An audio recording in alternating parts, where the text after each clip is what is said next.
ಎಲ್ರಿಗೂ ನಮಸ್ಕಾರ. ಈಗ ನಾವು ಅಶ್ವಿನಿ ಭರಣಿ ಆದ್ಮೇಲೆ ಕೃತಿಕಾ ನಕ್ಷತ್ರ ಬಗ್ಗೆ ಒಂದು ಪರಿಚಯ ಮಾಡಿಕೊಳ್ಳೋಣ. ಕೃತಿಕಾ ನಕ್ಷತ್ರ ಬಂದ್ಬಿಟ್ಟು ಮೇಷರಾಶಿಯ 26 ಡಿಗ್ರಿ ಮತ್ತು 40 ನಿಮಿಷದಿಂದ ವೃಷಭ ರಾಶಿಯ 10 ಡಿಗ್ರಿ ತನಕ ಇರುತ್ತದೆ. ಇದರ ಆಡಳಿತ ಗ್ರಹ ಅಂದ್ರೆ ನಕ್ಷತ್ರದ ಸ್ವಾಮಿ ಸೂರ್ಯ. ಚಿಹ್ನೆ ಕ್ಷೌರ ಅಂದ್ರೆ ರೇಜರ್, ಜ್ವಾಲೆ ಅಥವಾ ಚಾಕು.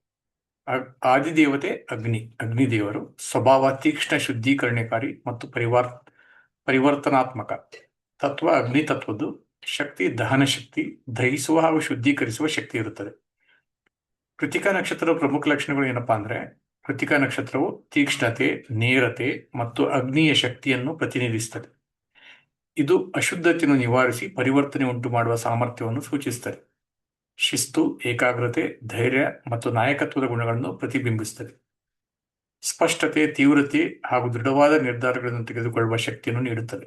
ಕೃತಿಕಾ ನಕ್ಷತ್ರ ಮತ್ತು ಷೇರು ಮಾರುಕಟ್ಟೆ ಮೇಲೆ ಪ್ರಭಾವ ಏನಾಗುತ್ತದೆ ಅಂದರೆ, ಹಣಕಾಸಿನ ಜ್ಯೋತಿಷ್ಯದಲ್ಲಿ ಕೃತಿಕಾ ನಕ್ಷತ್ರವನ್ನು ಅತ್ಯಂತ ಪ್ರಭಾವಶಾಲಿ ನಕ್ಷತ್ರ ಎಂದು ಪರಿಗಣಿಸಲಾಗುತ್ತದೆ. ವಿಶೇಷವಾಗಿ ಸ್ಪಷ್ಟವಾದ ದಿಕ್ಕು ಮತ್ತು ದೃಢ ನಿರ್ಧಾರ ಅಗತ್ಯವಿರುವ ಸಂದರ್ಭಗಳಲ್ಲಿ ಮಾರುಕಟ್ಟೆಯಲ್ಲಿ ಬಲವಾದ ಚಲನೆಯನ್ನು ಉಂಟು ಮಾಡುವ ಸಾಮರ್ಥ್ಯ ಹೊಂದಿದೆ. ಮಾರ್ಕೆಟ್ ಅಲ್ಲಿ ಒಳ್ಳೆ ಮೂವ್ಮೆಂಟ್ ಇರ್ಬೇಕಪ್ಪ ಅಂತಂದ್ರೆ, ಅವತ್ತಿನ ದಿವಸ ಕೃತಿಕಾ ನಕ್ಷತ್ರ ಇತ್ತಪ್ಪ ಅಂದ್ರೆ, ಅದರ ಜೊತೆಗೆ ಸೂರ್ಯನು ಇದ್ದಪ್ಪ ಅಂದ್ರೆ, ಅವತ್ತಿನ ದಿವಸ ನಿಮಗೆ ಮಾರ್ಕೆಟ್ ಅಲ್ಲಿ ಒಂದು ಒಳ್ಳೆಯ ಮೂವ್ಮೆಂಟ್ ಅನ್ನು ನೋಡಬಹುದು. ಅನುಕೂಲಕರವಾದ ಕ್ಷೇತ್ರಗಳು ಯಾವಪ್ಪ ಅಂದ್ರೆ, ಇಂಧನ ಮತ್ತು ವಿದ್ಯುತ್ ಕ್ಷೇತ್ರ, ರಕ್ಷಣಾ ಮತ್ತು ಸೇನಾ ಕ್ಷೇತ್ರ, ಉಕ್ಕು ಮತ್ತು ಇಂಜಿನಿಯರಿಂಗು, ಆಹಾರ ಸಂಸ್ಕರಣೆ ಮತ್ತು ಅಡುಗೆ ಉದ್ಯಮ, ಉತ್ಪಾದನಾ ಕ್ಷೇತ್ರ ಅಂದ್ರೆ ಪ್ರೊಡಕ್ಷನ್ ಡಿವಿಷನ್. ಈಗ ಇಂಧನ ಮತ್ತು ವಿದ್ಯುತ್ ಕ್ಷೇತ್ರ ಅಂದ್ರೆ ನಿಮ್ಗೆ BPCL, HPCL, NTPC ಇವೆಲ್ಲ ಬಂದ್ಬಿಡ್ತಾವೆ. ಸೊ ಉಕ್ಕು ಮತ್ತು ಇಂಜಿನಿಯರಿಂಗ್ ಅಂದ್ರೆ ಟಾಟಾ ಸ್ಟೀಲು, ಹಿಂಡಾಲ್ಕೋ ಇವೆಲ್ಲ. ರಕ್ಷಣಾ ಮತ್ತು ಸೇನಾ ಕ್ಷೇತ್ರ ಅಂದ್ರೆ HAL, BEL, BHEL. ಆಹಾರ ಸಂಸ್ಕರಣೆ ಮತ್ತು ಅಡುಗೆ ಉದ್ಯಮ ಸಂಬಂಧಪಟ್ಟ ಯಾವುದೇ ಸ್ಟಾಕ್ ಇರಲಿ, ಆಹಾರ ಸಂಸ್ಕರಣೆ ಅಂದ್ರೆ ITCನೂ ಬಂದ್ಬಿಡುತ್ತೆ. ಓಕೆ. ಸೊ ಉತ್ಪಾದನಾ ಕ್ಷೇತ್ರ ಅಂದ್ರೆ ಪ್ರೊಡಕ್ಷನ್. ಈಗ ಪ್ರೊಡಕ್ಷನ್ ನಲ್ಲಿ ನಿಮ್ಗೆ ತುಂಬಾ ಕಂಪ್ನಿ ಬರುತ್ತೆ. ಟಾಟಾ ಮೋಟರ್ಸ್ ಬರುತ್ತೆ. ಓಕೆ. ಸೊ L&T ಕನ್ಸ್ಟ್ರಕ್ಷನ್ ಅಲ್ಲಿ ಬರುತ್ತೆ. ಅದೇ ಮತ್ತೆ ನೀವು ಟಾಟಾ ಸ್ಟೀಲು ಅವೆಲ್ಲ ನೋಡಿದ್ರೆ ಅವು ಸಹ ಉತ್ಪಾದನೆ ಕ್ಷೇತ್ರದಲ್ಲೇ ಬರುತ್ತೆ. ಓಕೆ. ಸೊ ನೀವು ಅದ್ರ ಪ್ರಕಾರ ಆ ಸ್ಟಾಕ್ಗಳನ್ನ ಲಿಸ್ಟ್ ಮಾಡ್ಕೊಂಡು ಅವತ್ತಿನ ದಿವಸ ನೀವು ಆ ಸೆಕ್ಟರ್ ಅಲ್ಲಿ ಟ್ರೇಡ್ ಮಾಡೋದು ಉತ್ತಮ. ಕೃತಿಕಾ ನಕ್ಷತ್ರ ಸಂಚಾರದ ಸಮಯದಲ್ಲಿ ಮಾರುಕಟ್ಟೆಯಲ್ಲಿ ಏನು ವರ್ತನೆ ಆಗುತ್ತಪ್ಪ ಅಂತಂದ್ರೆ, ಒಂದು ಬಲವಾದ ಬ್ರೇಕ್ಔಟ್ ಅಥವಾ ಬ್ರೇಕ್ ಡೌನ್.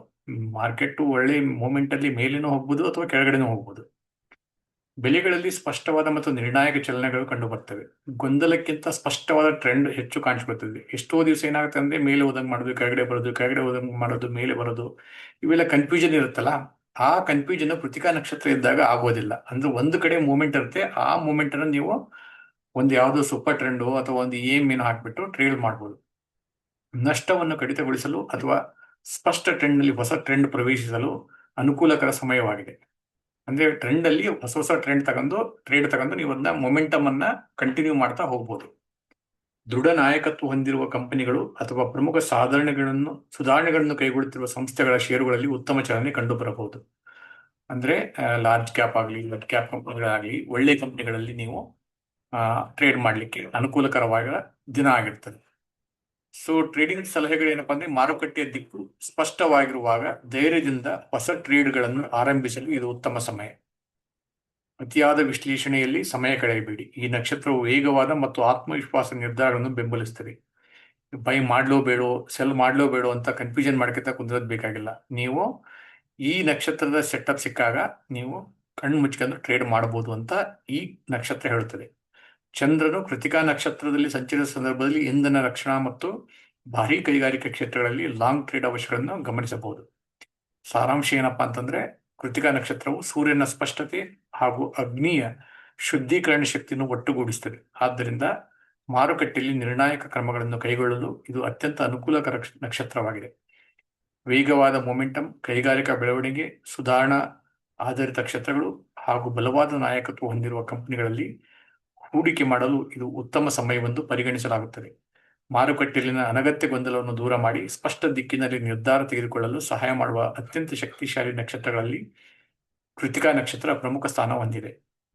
ನಾವು ಮುಂದೆ ರೋಹಿಣಿ ನಕ್ಷತ್ರಕ್ಕಿಂತ ಹೋಗೋದಕ್ಕಿಂತ ಮೊದಲು ನೀವು ಇದರಲ್ಲಿ ಒಂದು ಬ್ಯಾಕ್ ಟೆಸ್ಟ್ ಅಂತ ಹೋಮ್ವರ್ಕ್ ತರ ಮಾಡ್ಬೇಕಾಗತ್ತೆ. ಏನಪ್ಪಾ ಅಂತಂದ್ರೆ ಸೂರ್ಯ ಮತ್ತು ಚಂದ್ರ ಕೃತಿಕಾ ನಕ್ಷತ್ರದಲ್ಲಿ ಹೋದಾಗ ಯಾವ್ಯಾವ ಸೆಕ್ಟರ್ ಅಲ್ಲಿ ಯಾವ್ಯಾವ ಮೂಮೆಂಟ್ ಬಂದಿದೆ ಅನ್ನೋದನ್ನು ಒಂದು ಎಕ್ಸೆಲ್ ಶೀಟ್ ಅಲ್ಲಿ ಬರೆದು ಅದನ್ನ ಕಮೆಂಟ್ ಮುಖಾಂತರ ತಿಳಿಸಿ ನಿಮಗೆ ಎಷ್ಟು ಸಕ್ಸಸ್ ಸಿಗುತ್ತು ಎಷ್ಟು ಫೇಲ್ಯೂರ್ ಸಿಗುತ್ತು ಅಂತಂದು ಅದ್ರ ಮೇಲೆ ನೀವು ಮುಂದಿನ ಟ್ರೇಡಿಂಗ್ ಜರ್ನಿಯನ್ನ ಸ್ಟಾರ್ಟ್ ಮಾಡಬಹುದು. ಅಲ್ಲಿ ತನಕ ನನಗೂ ವಿರಾಮ ಕೊಡಿ, ನೀವು ಸ್ವಲ್ಪ ಹೋಮ್ವರ್ಕ್ ಮಾಡಿ, ಮತ್ತೆ ನಾವು ರೋಹಿಣಿ ನಕ್ಷತ್ರದ ಜೊತೆಗೆ ಮುಂದಿನ ವಿಡಿಯೋದಲ್ಲಿ ಡಿಸ್ಕಸ್ ಮಾಡೋಣ.